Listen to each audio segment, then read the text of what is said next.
A alteração desses ritmos biológicos seria um aspecto importante da depressão e explicaria vários sintomas. Pode ser por isso que modificações no ritmo de atividades de uma pessoa, como a aposentadoria, sejam a causa frequente da depressão. Mas, ao que tudo indica, a depressão não é causada apenas pela alteração do funcionamento nervoso. Ela resulta de um conjunto de circunstâncias biológicas, psicológicas e sociais. Para se curar realmente, a vítima de uma depressão deve lutar contra todas as facetas de sua doença.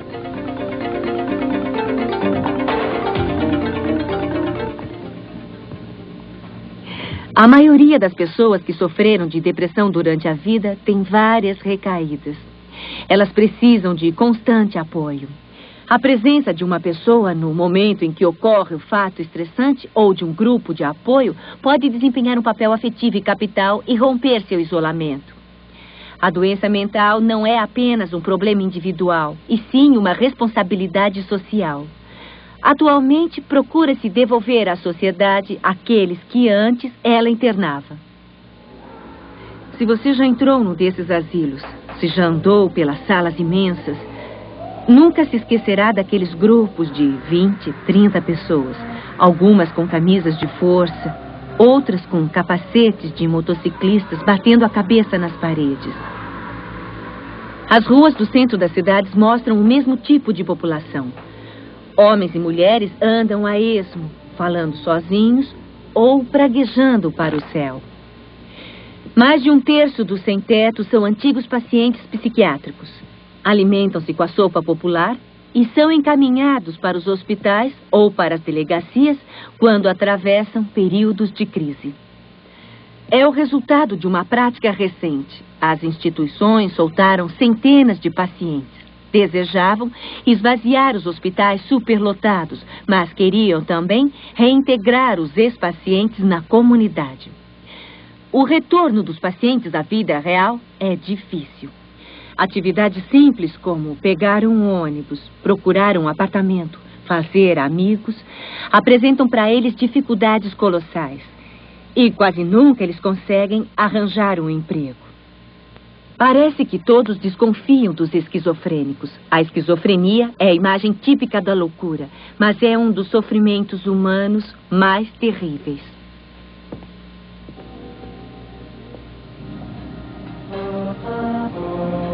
Em cada cidade, eles são milhares. Sofrem sem poder pedir socorro. São vítimas da mais estranha e mais grave de todas as doenças mentais, a esquizofrenia. A esquizofrenia atinge as bases da personalidade e do funcionamento mental. Os sintomas começam a se manifestar na adolescência ou no início da idade adulta. Ao sair de uma infância muitas vezes sem história, o jovem sente-se repentinamente atormentado, doente, ansioso. É vítima de percepções estranhas das pessoas ao seu redor e do seu próprio corpo. É obcecado pelo medo de perder o controle de seu corpo e de seu espírito. É o que acaba acontecendo. As emoções do jovem esquizofrênico são inadequadas às situações que vive. Sua linguagem é incoerente. Logo, ele se torna vítima de alucinações.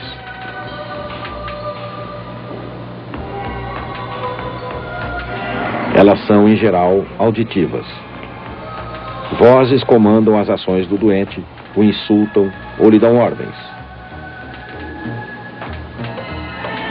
Mas também pode ser imagens de pessoas ameaçadoras, cheiros ou até sensações físicas.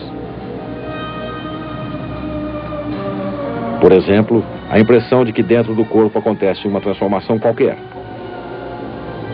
Esses sintomas se manifestam periodicamente e produzem uma inaptidão que pode ser comparada às sequelas de uma crise cardíaca. Depois de um infarte, o coração torna-se mais frágil e o doente deve restringir suas atividades. Da mesma maneira, a personalidade e o funcionamento mental do esquizofrênico se deterioram à medida em que ocorrem novas crises.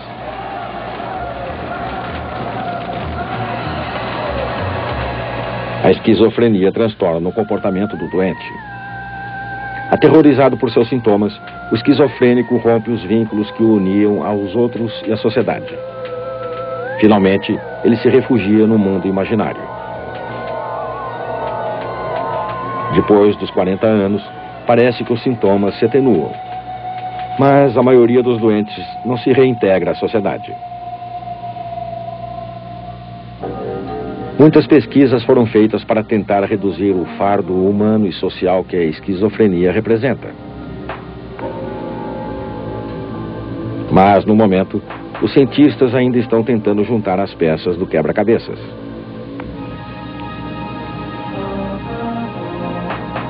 Para tratar a esquizofrenia, os médicos usam há vários anos uma família de medicamentos, os neurolépticos. Além do efeito principal, os neurolépticos provocam efeitos secundários fortes, como tremores musculares e visão turva. Mas livram os pacientes dos sintomas mais penosos. A eficácia parcial dos neurolépticos sugere que a esquizofrenia tem relação com um desequilíbrio bioquímico do cérebro. Os neurolépticos agiriam sobre a dopamina, uma das substâncias químicas encarregadas da transmissão nervosa. É possível que haja uma quantidade anormal de dopamina no cérebro dos esquizofrênicos. Os neurolépticos restabeleceriam, em parte, esse equilíbrio químico. O cérebro dos esquizofrênicos poderia ter outras anomalias.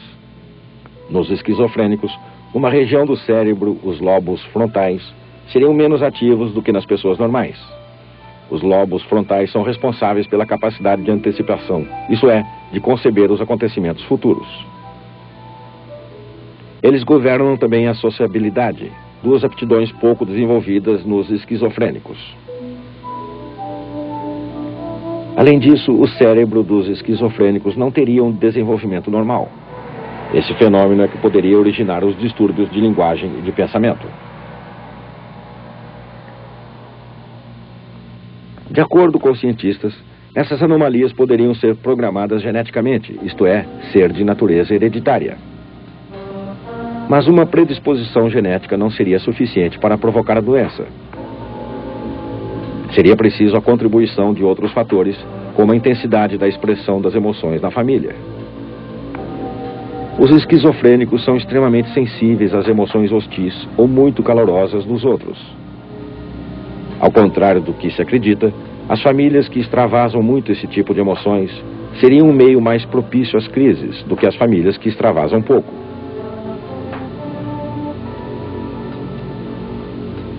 Na verdade, a esquizofrenia resultaria de todo um conjunto de fatores biológicos, psicológicos e sociais. Embora a interação desses fatores continue incompreensível, os tratamentos progridem. Centros especializados oferecem a jovens esquizofrênicos um meio de readaptação. Ali, os doentes reaprendem certas atividades que possam facilitar sua reinserção na sociedade e são encorajados a tomar seus medicamentos. Tal abordagem exige muitos esforços, mas permite melhorar a qualidade de vida desses doentes e também a de suas famílias. Faz mais ou menos 30 anos que se conseguiu demonstrar a ligação entre doença mental e certas anomalias no funcionamento cerebral. Essas descobertas permitem novas esperanças. Restabelecendo a química normal do cérebro, aliviaremos o sofrimento dos doentes? Sonho com um dia em que não se falará mais de doenças mentais, e sim de doenças metabólicas que podem ser curadas como as outras.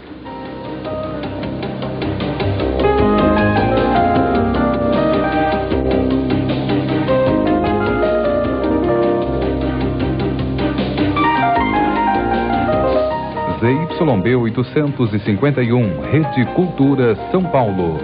Amanhã, 10 para as 10 da manhã, Show de Ciência fala sobre o espaço. Assista agora a série O que é a Realidade.